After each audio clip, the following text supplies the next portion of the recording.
ever eaten moldy chocolate? The tardigrade? I'm Jasmine. Swear on Satan, I'll do that. That's my headcanon. Okay, into it, all of it. I'm Mells. I love it. Dumb. Wait a minute. And if you're watching TV, I love it. Make sure it's damn fine TV. This is amazing. That was awesome. Oh my god. Okay. Always confusing my seconds and co-seconds. Is that right? I'm Mells. And paying the reporter for fresh dirt, I'm Coral. Welcome to Damn Fine TV's Yellowjackets Rewatch. This week I am joined by a very special guest and friend of the show and fellow buzz babe, Coral of Wholesome Peaks, to discuss episode 3 of Yellowjackets. Welcome, Coral. How are you? I am great. I'm super excited to be rewatching Yellowjackets right now. Same. Oh my gosh.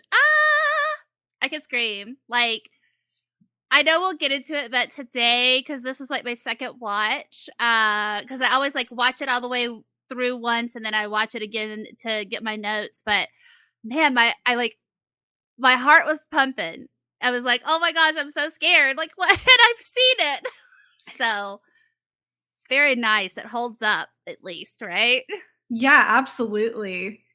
Yeah, and I did watch yesterday. I watched all 3, and then I rewatched just the 3rd episode today to prepare, and I had the same experience. Oh my gosh, it's crazy. Such a great show.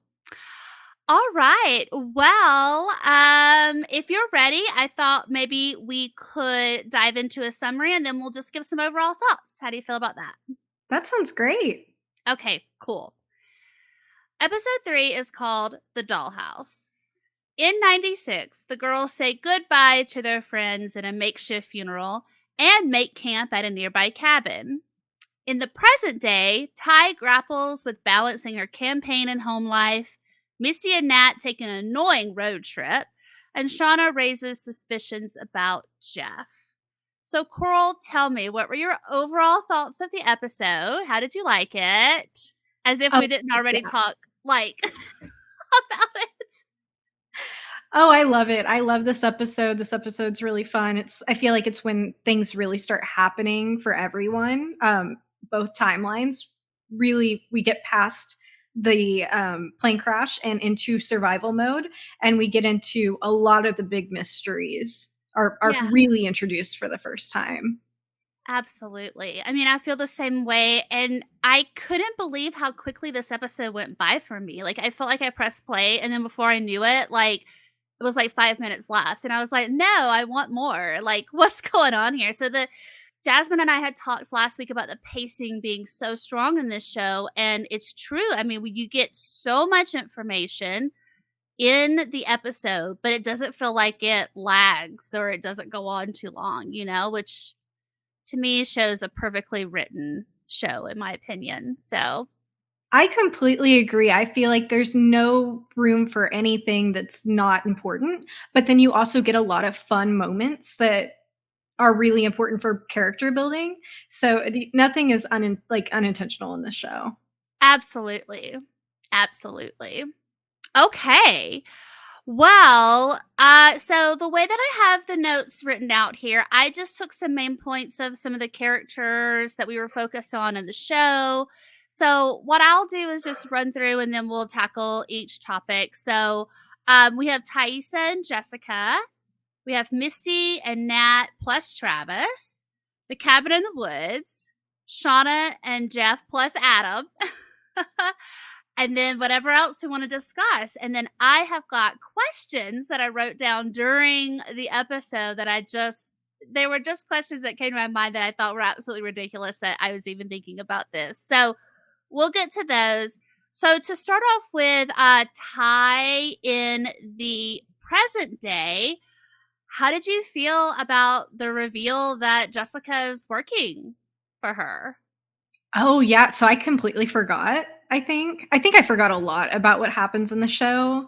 Yeah. So I was like, oh, yes, I forgot that she was involved. And then it made me want to watch the other episodes really bad. But I'm like, I can't go past episode 3 today because I need 3 fresh in my mind. But I wanted to, because now I have all these thoughts about things that are going to happen later, which I'll stop for now, but it had my brain going. Well, if you want to walk spoilers, talk spoilers, I mean, we can, like, we're not going to worry about per se spoilers. I mean, we can talk in general if we want to, but I agree. I mean, I actually just forgot that it was revealed this early. I wasn't expecting it in this Yes. episode.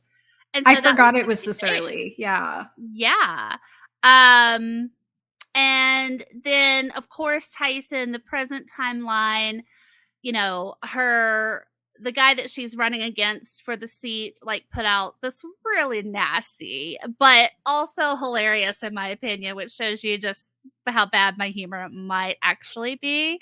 But the cannibal, you know, cannibalizing taxes or whatever. And I mean, but to put myself in Ty's shoes, like, I know that we're going to progress into more of Ty's storyline and we're going to learn some pretty crazy things about her as we go through the season. But like right now, and we all know, hello, we just got out of political season.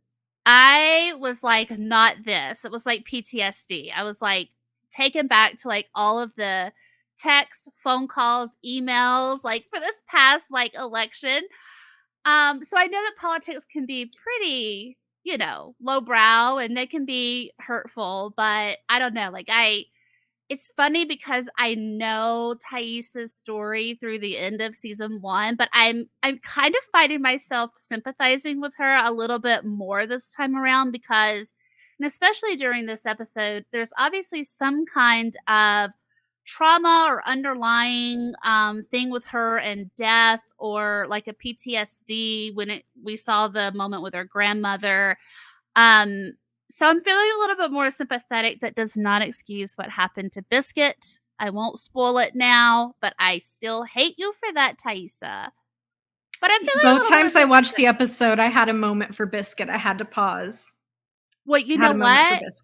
I'm not gonna lie. For a hot second, I was like, I know it's not episode 3. We get the Biscuit reveal because I was supposed to turn it right off and just cancel today because I don't even know how I'm gonna talk about that. So, but yeah. So, what do you think about? I mean, I don't think that she's handling the work-life balance that well, and it's obvious that something's going on with Sammy, which is pretty heartbreaking. And then her wife Simone is like really, you know, there's a lot of stuff at home that's happening, but she's so wrapped up in the campaign. And obviously now that we know that Jessica's working for her. So like, how are you feeling towards Ty? I guess more in the present day than let's save past Ty for just a moment. So how are you feeling about her in present day? Okay, present day Ty. So this is all interesting rewatching the whole first season after finishing it because this is the first time I've done it since 2021 when it finished.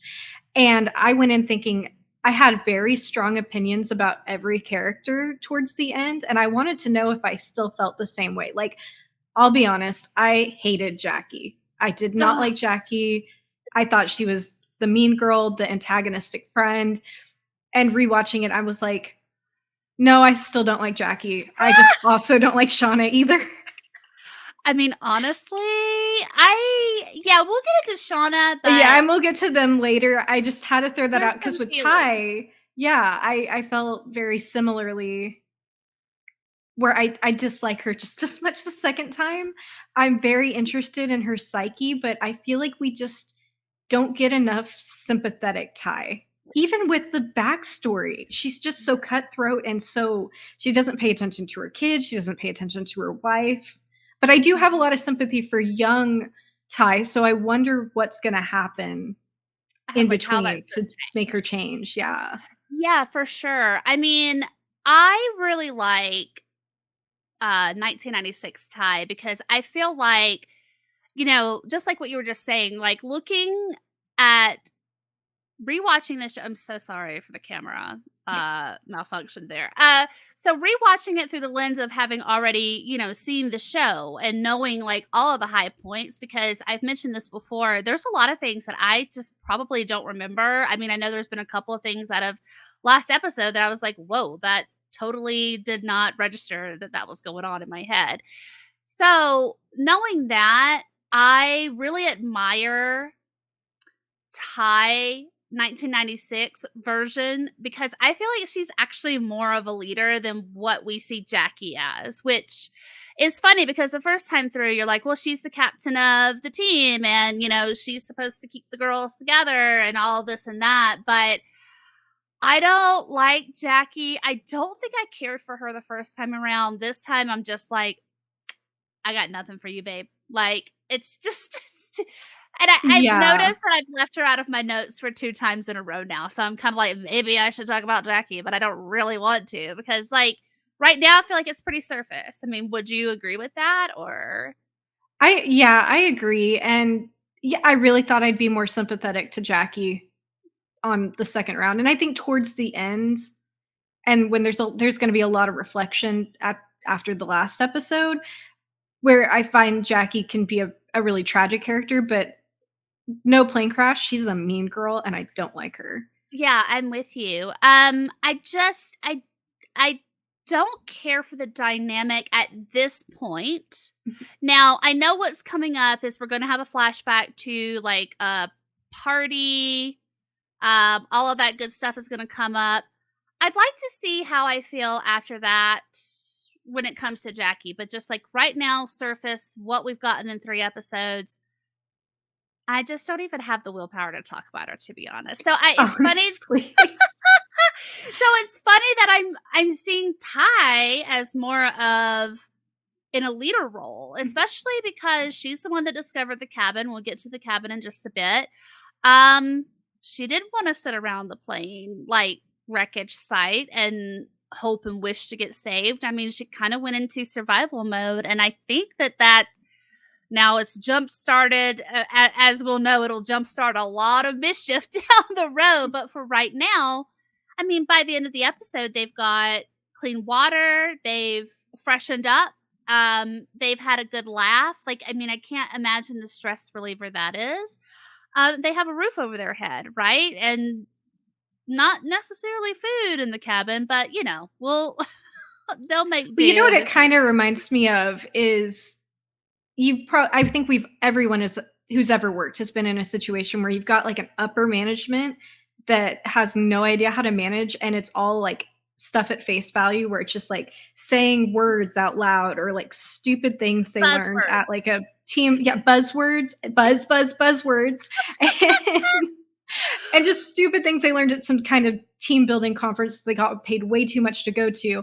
And then underneath them is an underpaid manager or shift leader who actually does all the work. Mm-hmm. And that is our Jackie Ty dynamic right there. I could not agree with you more. I mean, that's a great assessment because you're right. Like it's the big dog always gets like the bigger meal or whatever, right? And in this case, it's like one thing I'm hoping will happen in season 2 is as we get more backstory on the team or the girls when they were in high school, I'd like to know the gauge of popularity. I mean, I know what we've seen so far of them is they congregate in a group. They're a very tight-knit group.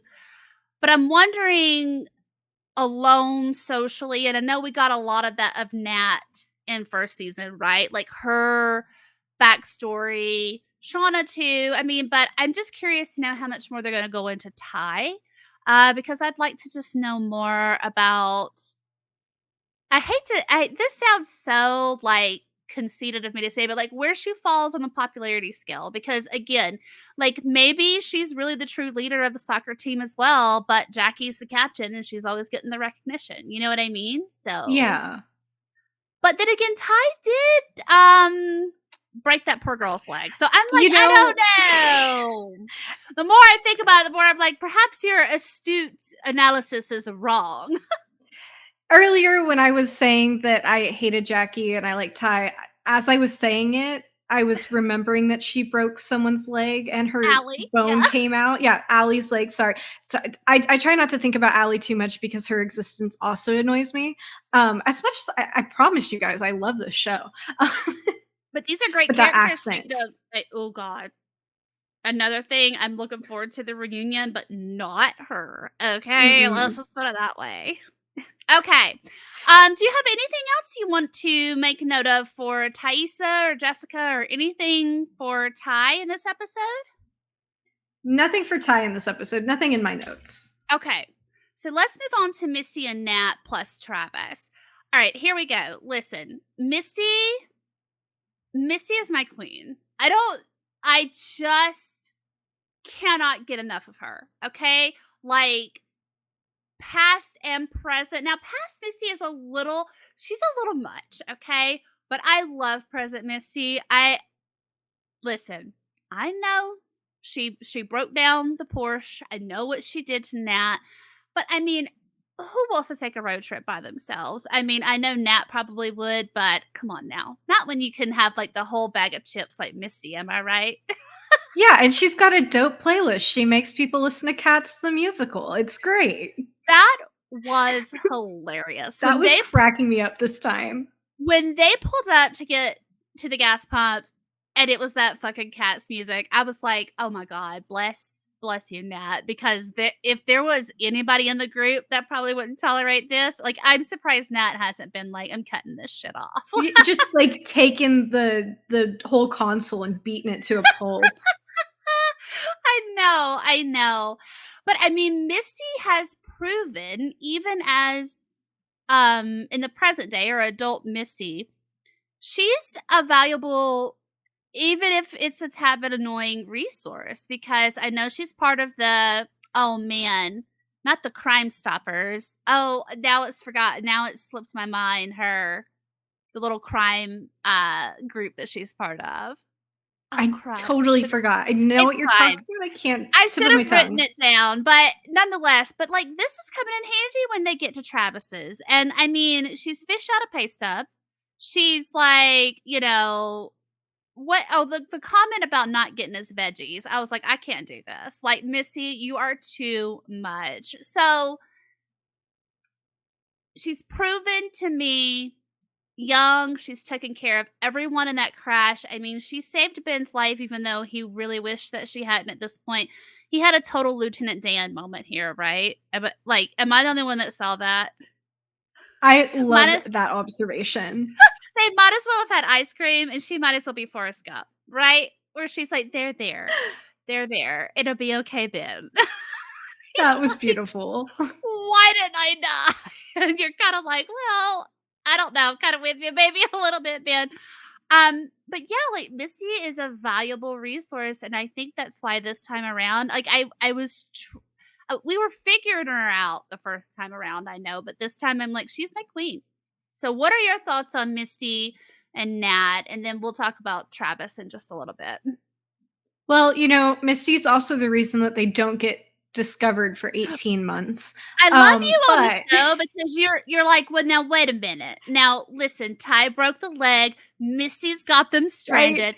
But I love her. My yang, okay, I need this. But I love Misty. Misty and Nat are my two absolute favorites in the show. And I've got the Misty glasses. I've got the Nat hair. So like, I channel both of them so hard. I love them both. I love it. Misty fucking Quigley is the greatest character on TV. So I love her. I love their dynamic. It is so funny. There's so many sound bites I love from the show. But one of my favorite lines is just, Misty fucking Quigley, you crazy bitch. I know. Listen, I say that to myself probably on a daily basis. And I don't even change it to my name. I call myself Misty Quigley. That is perfect. You crazy bitch. What were you thinking? I mean, you're right. Like, even in this episode, the great soundbite of Nat when she finds the Porsche cords and she's like, fucking knew it. Right. And like when they're in jail and she's like, and who are you going to call? And then you find out that Misty's been like texting goth daddy Kevin as Nat. I mean, like, listen, could she come down just a little bit? Sure. But would we love her? I don't think we wouldn't want her to. We want her energy the way it is. We want her as extra as she is being and giving, and we want it. So yes. Okay, so Travis throws a wrench into everything, and I'm going to tell you.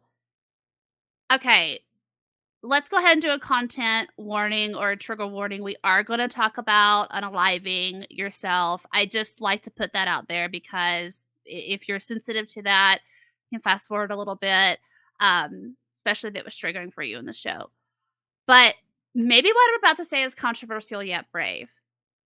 But we don't know all of Nat and Travis's entire backstory yet, right? Like we know that they're getting to know each other in 1996. He seems to be coming around a little bit. All of the girls are like, "Oh my god, is Travis actually hot?" And you're like, "Well, yeah, duh."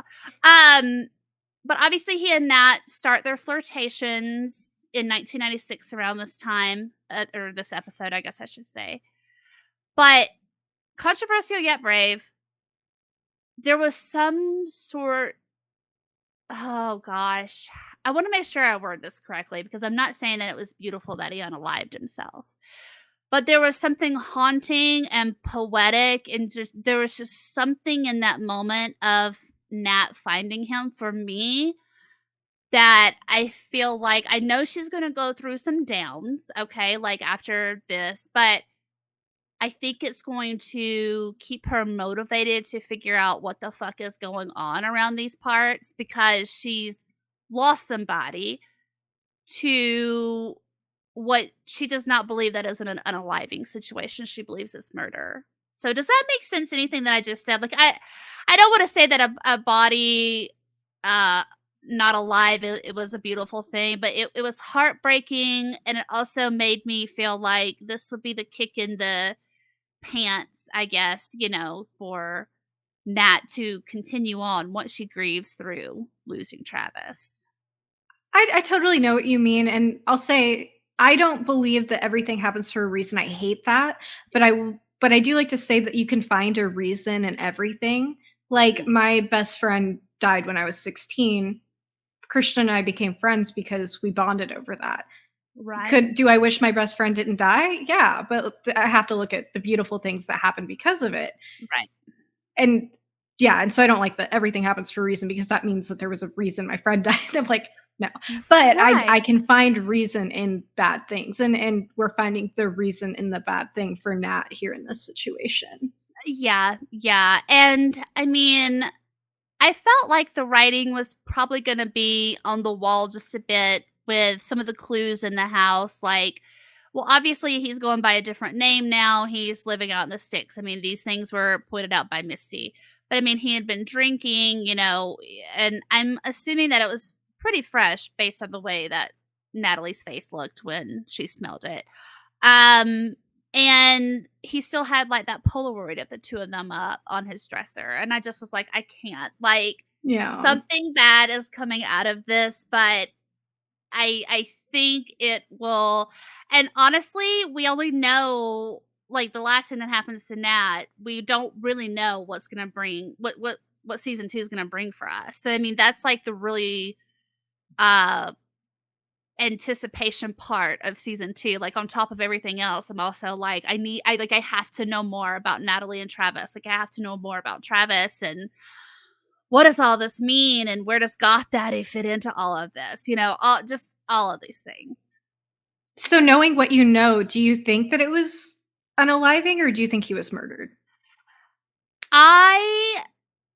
Okay, honestly, we'll just get into some spoiler territory. I have this odd, weird thing that Ty is somehow connected way more, obviously, than even what we're given in season 1.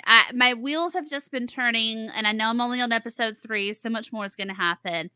But I mean, if Biscuit can be a sacrifice, I feel like Travis can be a sacrifice in some way.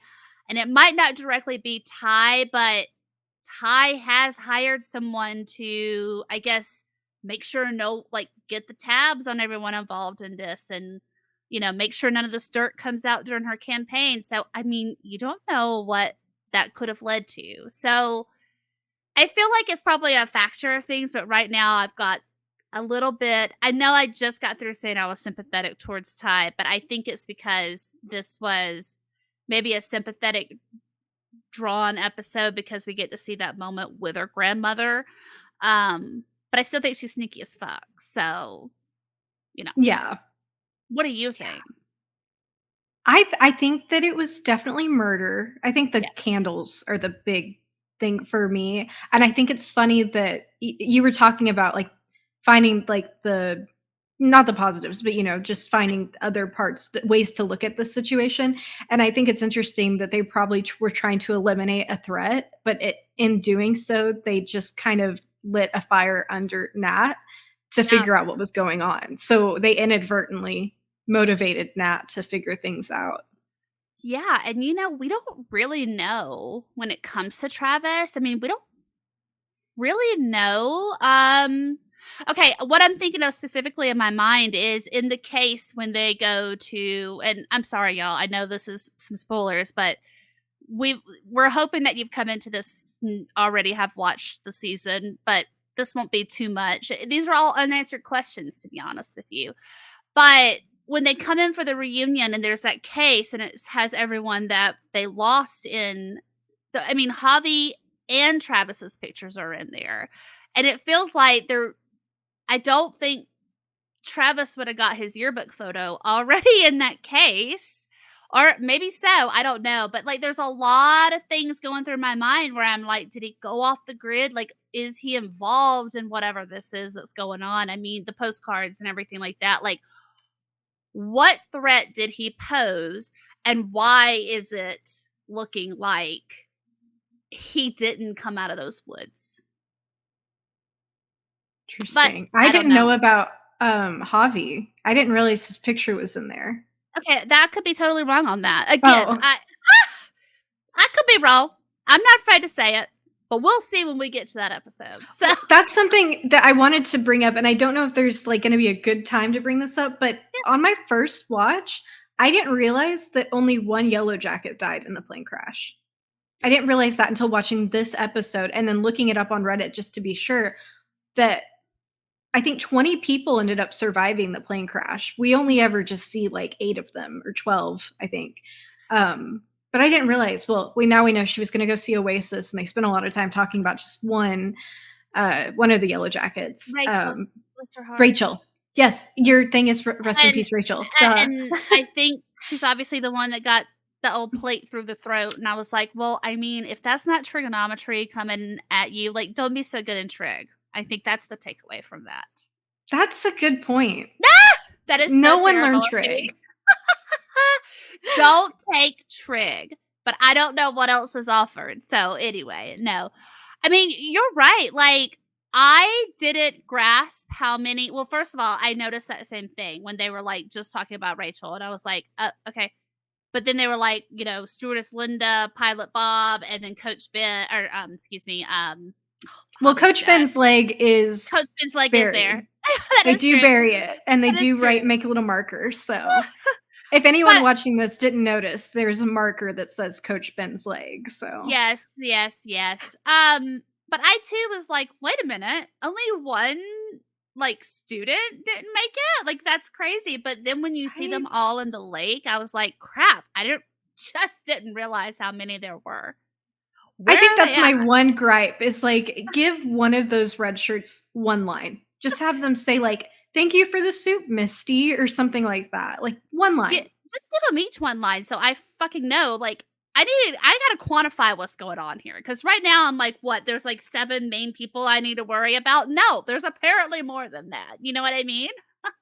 Yeah, that was just a wild on rewatch. I'm like, oh my gosh, how many of them are there? Like, yeah. So, I mean, some of the questions that we have towards the end of the season are things like who's Pit Girl and things like that. Well, shit. I mean, now that I know how many are out there, I'm like, I don't know who the hell is who and who's doing what. So yeah, I think Reddit said there are 6 girls that didn't have lines. So there are at least 6 that we're going to get potentially introduced to in the next season. Nuts. I hate it. It's going to take me out of the show. It's not one of my favorite things. But I do want to say something that is a favorite thing of mine, and that is socials and Patreon. Yes, everyone, we're taking a plug break. Plug out of the show, plug into this. I don't know. I'm workshopping that. Basically, If you are enjoying the show, won't you please rate and review on your favorite podcast platform? Jingle jangle, sprinkle sprangle, ashes to ashes, dust to dust. I'm throwing a little funeral thing in there. Throw some stars our way and leave us some feedback. We love reading what y'all have to say. If you're looking for the show on Instagram, it's at DamnFineTV. You can find me at Superficial Mells, and you can find Jay at DamnFineWitch. And Coral, please take a moment and plug your amazing page, Wholesome Peaks. We want to know all about it. Chances are you're probably already following her, but if not, Coral, take it away. Do you guys like Twin Peaks memes? Do you like Yellowjackets memes? Yes! Do you like Yellowjackets and Twin Peaks memes? And many more. Check me out, Wholesome Peaks on Instagram. I love it. So I have to tell a little backstory. I met Coral. I had just started following Wholesome Peaks. And it's so funny because the other day I was rearranging my shelf behind me and I found the very first thing I have ever won off of an Instagram was from Coral at Wholesome Peaks. It was my Twin Peaks Rainy Day activity book. Don't worry, I have not written in it because it is such a treasured thing. So Coral has giveaways. Coral has amazing creative content over there. You have to go check her out if you're not already following, and you'll understand why she's a buzz babe. So thank you for being here, Coral. Well, thank you for having me and plugging me. Oh, yeah, absolutely. And the last thing I want to let y'all know about is we are doing all kinds of really weird stuff over on patreon.com. It's patreon.com, blah, blah, blah, blah, blah, blah. It's patreon.com/DamnFineTV. We have several tiers to choose from. You get some swag at sign up. Some levels have exclusive video content, pods that are not released out onto the free feed. So please head on over there and check us out if you are so inclined. And now, buzz back to the show. Okay, I think I made that fairly seamless. So, all right. That was awesome. Oh, you did a great job. Thank you. All right. Are we good on Misty, Nat, and Travis? Should we move on to the cabin in the woods? Because, I think you can never get enough Misty, Matt. Matt? Who's Matt? No, Matt. Wait, Matt. Matt is their shit name. Matt. Okay, there we go. Misty and Nat. Matt. We can just shorten it. Perfect. It's Matt. There's never enough Matt, but we do need to move to the cabin in the woods. Okay, so dig this. They're all hanging out 3 days at the wreckage site, right? Okay, and Ty is kind of like, fuck this. Like, I'm tired. Like it's been 3 days. Are we going to get saved? I don't know. Van's kind of on her side as well. So she kind of just heads out into the woods, and she comes back and she says that she found a lake or a body of water. So they scramble everybody together. They put Ben on a stretcher. Jackie does not want to go, by the way. So we'll talk about this vote in just a moment.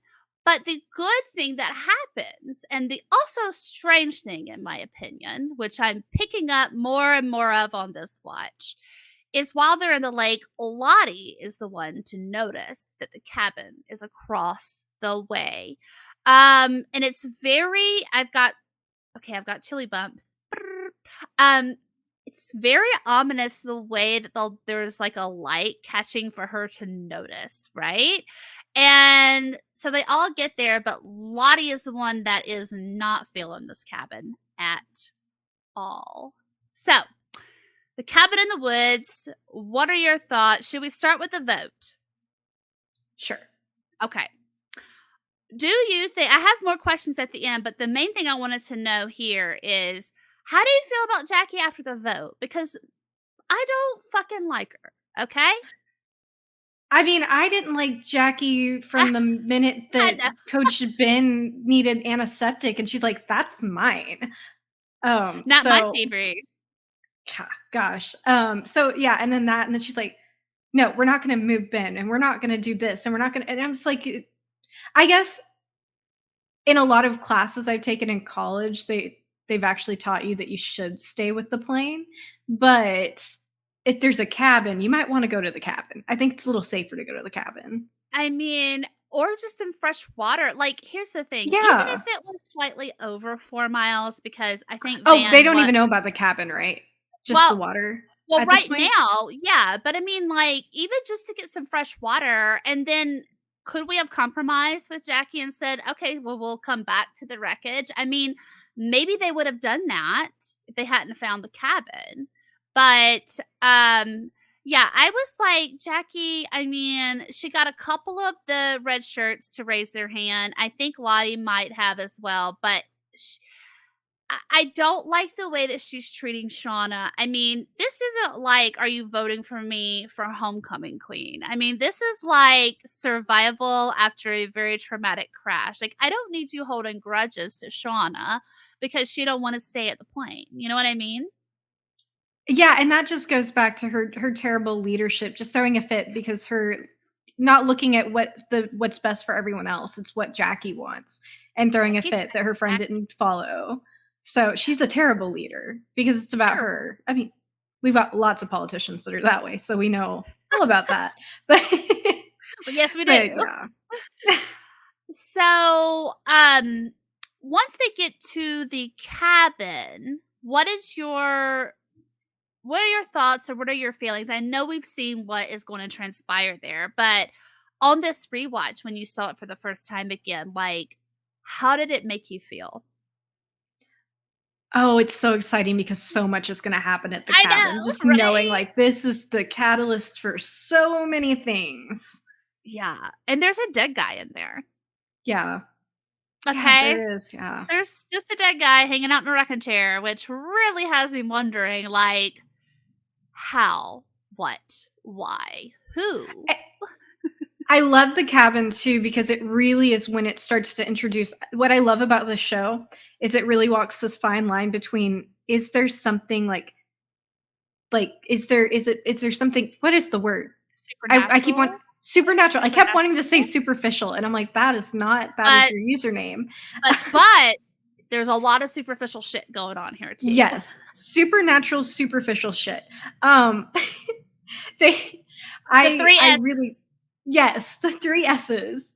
But no, I really love the cabin because it introduces that fine line that the show walks of is it supernatural or is it just hysteria?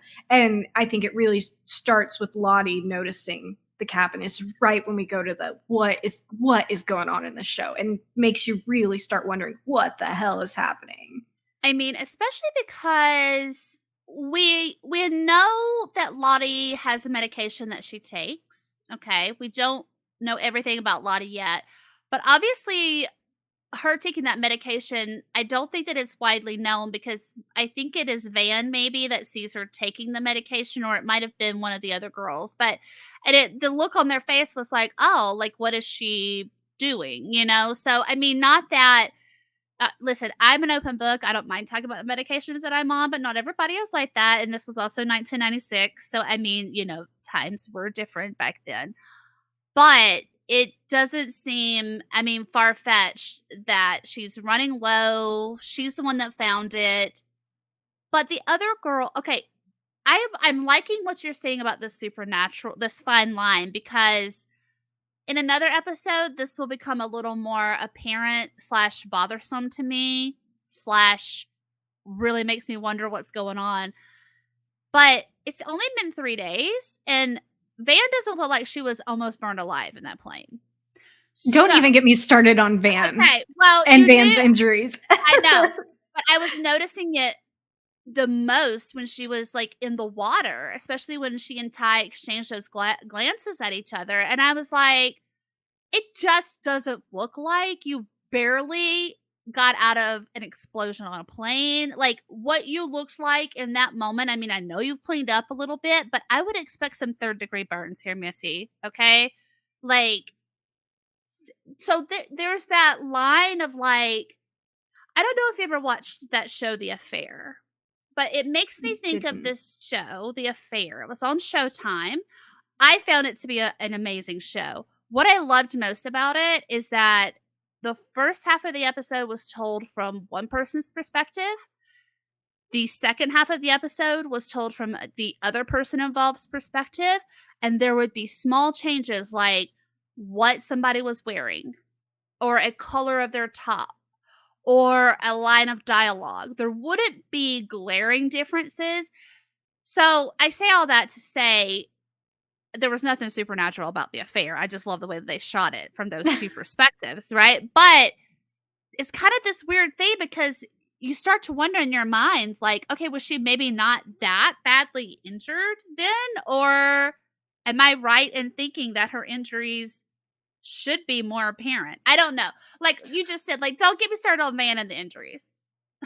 Well, I'm wondering, we don't know when she got out of the plane. She may have gotten out of it before the explosion.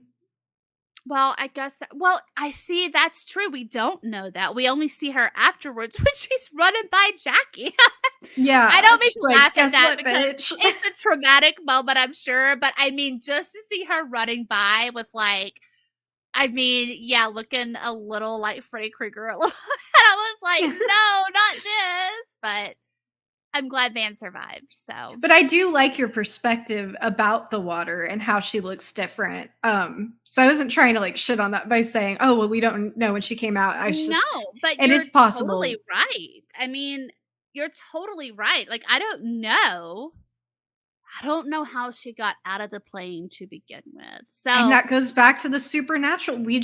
It really, and yeah, it really walks a fine line starting in this episode. yeah. Well, I guess Yeah. maybe starting in the plane crash episode, but But it becomes super apparent, I feel, in this episode where you are really straddling that line of like, wait a minute, like, am I imagining? Because I don't know, it just felt super convenient for them to find a cabin and super weird then also what transpires in the cabin, which is that Lottie doesn't want to go in there, but then Lottie at the end is like up in the attic with the dead person in the rocking chair. So, I don't know. It's so with all the symbols. With all the symbols. This was such a good episode. They all are. Like, I'm loving this rewatch. So did you have anything else about the cabin in the woods? we found porn, and that was one of my favorite right. lines of the entire show. Is you can't even tell what kind of book she likes. I love you, Travis. I love you, Flex. Yeah, bless it also that Javi just wanted to look at it. And Travis was like, no, you're not looking at this pornography. And I was like, give the boy something. He's stranded in the middle of the forest with a bunch of girls. Like, Travis, you don't know if your brother's gonna make it out of this alive. You just watched your dad die. Let him look at some porn. I know you don't get to learn about books and the porn, but let your brother look at some boobs. I mean, just let him. I mean, oh my God. And obviously I think it was male and female because I think like one of like, is it Mari or where maybe it was her that was like, is this what it looks like for you, Travis? And that's when he was like, is that what it looks like for you or whatever? Oh, like, yeah. The whole high school like dynamic is so great. And this, oh God, it's just great. They write this show so fucking fantastic. They really can't do. get over it. But yeah, that was another great soundbite was finding the porn. It was great. And I loved the general enthusiasm of everyone. And someone please get Ben a porno mag because he is ready to hobble off into the lake and never talk to anybody again. Yeah. Ben needs a lot. That's not Misty and a protein bar. Yes. When she's feeding him, I was like, oh, but then she grows up to work in a home where she's feeding people. I'm like, Misty Quigley. I had to look away during that scene. It was giving me so much secondhand embarrassment. It was so gross. I know. All right, so the last thing I have out here is Shauna and Jeff plus Adam. So Jeff. What are you doing? I love Jeff. All right, I have some questions afterwards. One of them is Jeff related. I'll go ahead and ask it now. Are you Team Jeff or are you Team Adam? Not thinking about anything that happens in the future episodes. just from watching episode 3, are you like, yes, Shauna, get it, because we don't know what Jeff is up to? Or are you like, Shauna, have you lost your mind? The man just added more celery to his protein shake. That's got to count for something. More celery to his protein shake. I love it. Yeah. So speaking as not the person who's seen the whole season, I would say I'm probably team Adam at this point. Yeah. But I do love Jeff. I love Jeff because he's so dumb. He's that's so dumb. Look, and it's just a character, I know. But I mean, I could get away with so much if I was married to Jeff. I could get away with so much. Like, where is my Jeff in this world? No, I'm just teasing. Well, and Shauna does. So and Shauna does. Okay. Now, okay, adult Shauna is so relatable to me. I mean, I obviously didn't go through what she went through as, a high school senior. But there's just something about the family life, and I've been married, it's fixing to be 15 years, okay? So, like, I'm in this part of life and marriage and family and everything where just some of this stuff with Shauna feels relatable. No, I am not going to go and sleep with someone that I rear-end. Please don't get the wrong idea. But, like, I don't like young Shauna all that much, to be honest. She does a little too much Handmaid's Tale for me, which is a lot of those stares, a lot of those June stares into the camera where I'm like, all right, we get it, girl. Okay, you're complicated. We don't need any more of the stares, okay? Let's just do something, say something, But the way that she's like, I didn't want to say anything, but I'm Homeland Security. I could totally see myself pulling that same shit on somebody. Have that in my notes. I said, yeah. Mells, what would you say at a hotel if you were trying to find your husband? Well, I mean, all right, honestly, my mind wants to believe that I would be like, okay, fine, I am an FBI. I am the FBI. Okay, I am Mells Cooper. I don't know if you've heard of me.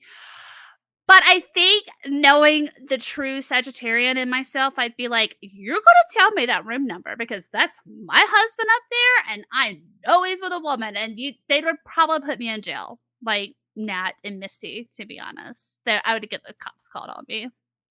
I love it. Clink, clink. What would you do? Well, I'm a Cancer. If we're going to go by our zodiac signs, I would go up, and if they said we can't give you that information, I would say, okay, and I would leave. If we're being completely honest. I thought for sure you would try to pull a cry, a tear, or something. I mean, I would just like take the nearest lamp and just start smashing it into the... I love this visual. I love it. You're like, okay, bye. But not before I just struck some property up in this bitch, okay? And then someone's like, someone get this child out of here. There's this, like, 12-year-old but in breaking your mind, stuff. In your mind, break stuff is, like, on a loop. You're like, oh, yes, your fucking face tonight. Yeah, like, that's, except it's a lamp. So, I love lamp. Go. Adam is definitely hot. I think Jeff is hotter, but maybe it's because he's of a certain age. I don't know if that has anything to do with it from my perspective. But Adam's a cutie. I just think Shauna is being super reckless, regardless of what she thinks her husband is doing, because she asked him 2 times what he was doing at the hotel. The first time he said his studio's right down the street and he likes the Manhattans there. And the second time he gave this very just like, well, I thought I knew, but now I don't type of answer. And you're already if you weren't getting the creepy vibes from Adam before, pardon me, because he was conveniently a mechanic and everything like that, then now you're kind of like, what are you doing here while Shauna's on her stakeout for Homeland Security, sir? Yeah, I even after watching the whole first season, I have no idea what to make of Adam, other than I don't understand why he was there. I don't understand why Shauna was just so okay with it. Well, I mean, if feel like in her mind, she thought she was doing due diligence by asking him twice, but I don't feel like she was picking up on any of the red flags that were going off. Like, I don't know. Maybe this is the frugality. Is that a word? Maybe this is the frugalness. Definitely don't think that's a word. My frugal side showing. But if your studio apartment's just down the road and I'm gonna fuck you, I'd rather not have to pay for a room, especially at that high Right? class. I'm gonna need you to maybe don't go reevaluate. to a stranger's house. Ooh, see, this is why you're here today. You're here to reel me back in because here I am talking about your plate. You're being reckless, Shauna. Just go to his house. You're reckless. Go to a stranger's house that nobody so knows reckless. and don't share your location. Why wouldn't you just go to his home? Hello.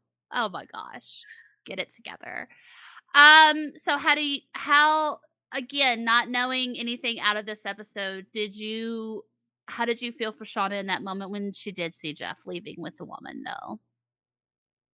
Oh, I mean, once a cheater, always a cheater.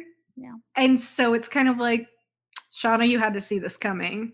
Oh my gosh. I mean, so many memories from the childhood had to be flooding her mind at that moment. I mean, especially, I think that she carries obviously some guilt around Jackie. So, I mean, how could she not think, well, this is kind of like my not retaliation, but like you get like what you put out, like this is my karma. That's what I'm trying to say. This came out super weird. So Yeah. It's hard to feel bad for Shauna in general. oh God, I Even know. adult Shauna, because in the first episode, she's having a good time on her daughter's bed. And so Double it's just click hard in to the ever mouse. feel bad. Yeah. What? I don't know. Like that's when I was like relatable content. Mells. No, I'm just saying, like, I wouldn't double click it to. I don't think I would double click it to my child's like significant other. But just like, what is going on with you and your husband? Like, hello, you know what I mean? Like, but relatable because I don't know. Like, am I oversharing? I have a wonderful marriage. We have a great active life. Okay, that's all I need to say.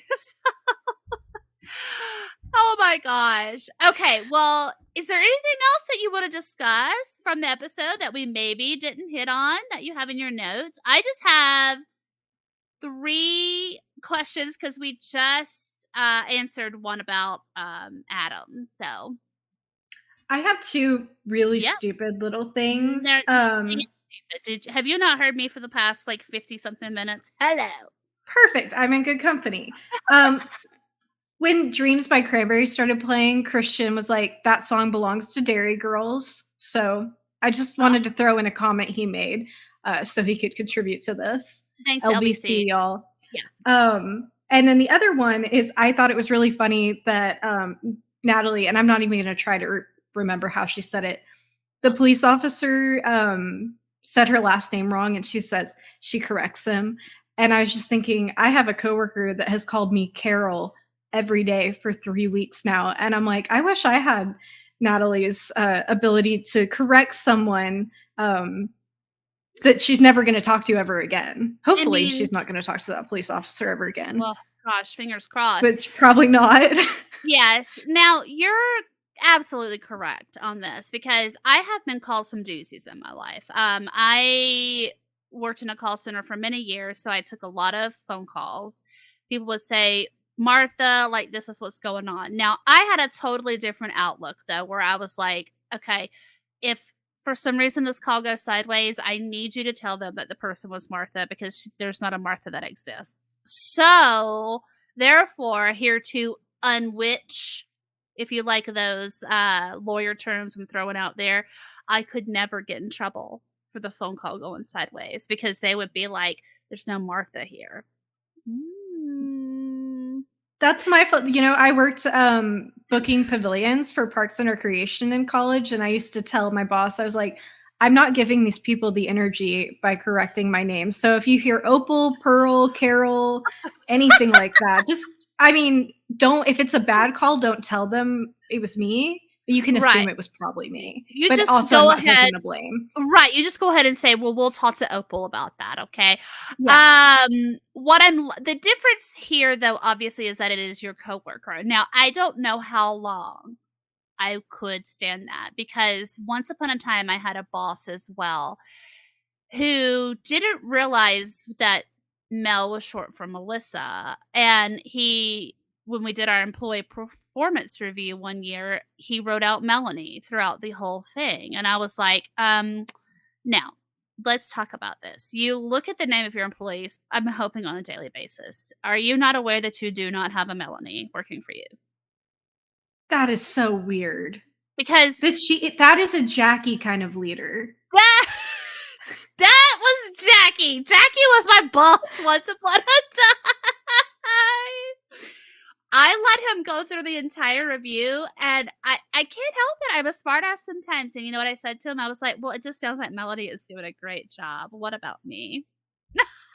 I And love he it. didn't like me after that anymore. So, maybe keep the smartass comments to yourself. I don't know. Okay, so Beautiful. the last couple of questions I wanted to ask you. Well, do you think Travis is hot? I think Travis is a pretty attractive guy. Okay. I'm going with yes. That's my answer. So, would you have left the plane? Oh my gosh, my brain immediately went to when it was on fire. Yes. No. Would you have stayed with Jackie, or would you have gone with Ty to the lake?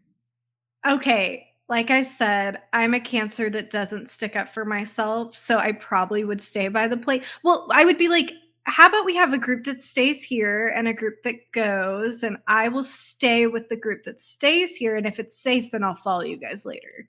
See, I'm with you on this. This was my thought process as well. As I thought, okay, I know they don't want to necessarily split up because they don't know where they're at. However, if it's only about 4 or 5-ish miles or whatnot, why don't you just let someone go for back? I mean, pick the short straw, go for back, and be like, all is well.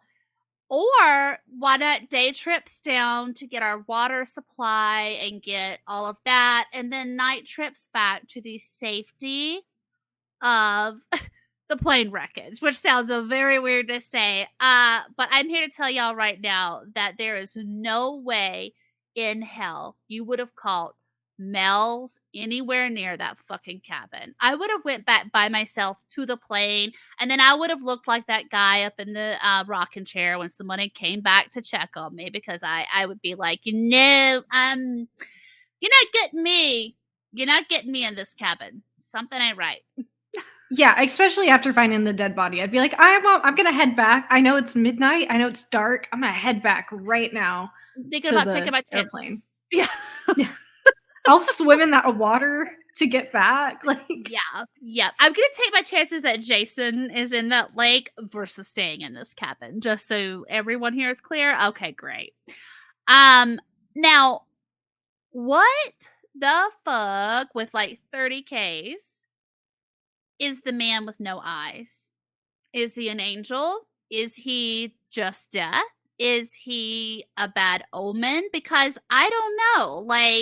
For me, it seemed like a sweet old grandmother that was living out her last moments, but we don't know what she did in her life, and knowing what we know about Ty. So, I mean, is this bad? Is this what? Because what are you thinking? I feel like, well, going back to that, is there supernatural stuff going on? I would say he's a bad omen. I would say anything to do with Ty is probably a bad omen at this point. Agreed. Yeah, same. I mean, I thought Angel of Death, perhaps, but I don't know. Hopefully, y'all have seen Nope. But if you've seen the alien in Nope, you know that that's what real angels, as depicted by the Bible, really look like. That's not what she saw in the mirror. So I'm going with it is an omen especially with the no eyes and with her screaming out, "Don't let him take my eyes." And what a gnarly moment that was as well when all right, first of all, the audacity of little Ty.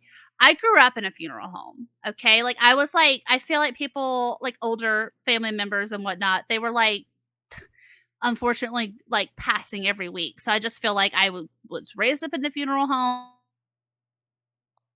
I never once thought, I'm going to go up there and pull those eyeballs back and see what's under there. So the bravery / audacity of young Ty to be like, let's come check out Granny's eyeballs one last time.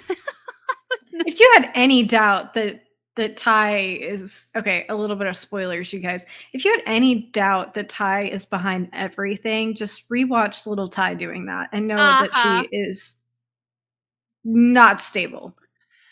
Also, something interesting about Ty, and I didn't mention it before because it kind of goes with my question here about this man with no eyes, and specifically what you just said, which I had no idea you were going to, by the way. I just wanted to put that out there. It's not like we knew what each other was going to say. There was something very ominous in an obvious way, but the juxtaposition between her climbing that ladder up to the attic to find that dead body and her climbing the stairs down to find Sammy's doll, like the way that it cut in from past to present, I don't know, it gave me this really eerie thing because I was like, all right, whatever's going on with Ty and Sammy and whatever Sammy is seeing, like he said, you're not the bad one. This, I feel like, did start with, but maybe was amplified by whatever is in this cabin. And that's where that line of like, is it hysteria or is it trauma? Is it supernatural? Like, what is it? But I loved that shot a lot. So. Yeah, that was great. Sweet. Well, did you have anything else you wanted to add to episode 3 of Yellowjackets? Nope, that was everything. It's all good. All right. I meant to like put it down and then do that, but for anyone watching, I don't know what I'm doing with my hands anymore. It's like Ricky Bobby. We don't know what to do with our hands, and it's okay. It's just part of life. Perfect. Okay. Shake and bake, baby. All right. Well, are you ready to finish this bad boy up then? All right. Okay. Well, if that's all for this time, I've got a trig final to study for. And I've got some Gibbsboro Ghoul research to finish.